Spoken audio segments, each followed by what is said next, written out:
सभापति पद पर नामांकन दाखल कले नवीन पट्टनायक। निर्द्वंद्व बीजेडी सभापति भाव निर्वाचित हेबे नवीन पट्टनायक। 19 तारिख में हेब विधिबद्ध घोषणा।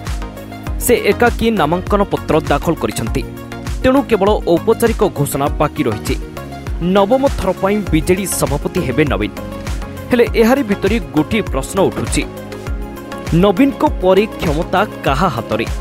ये हेब बीजेडी रो द्वितीय क्षमता केन्द्र। पूर्वर अनेक वरिष्ठ नेतांक ना चर्चा हेउथिला, हेले आजिर चित्र अलगा किछि स्पष्ट करिछि।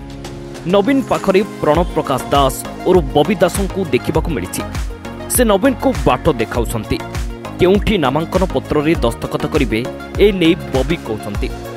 एथिरु जणा पडुछि पांड्यान को जागा एथरो बबी नेबे आउ दल तांको निर्देश रे चलिबो। नवीन एथरो तांको उपरे भरोसा करिवे। तेबे देखा जाऊ बबी को नहीं कौन निष्पत्ति नेउछंती नवीन, बबी को केउ गुरु दायित्व देउछंती। ब्यूरो रिपोर्ट, डिजिटल खबर 24।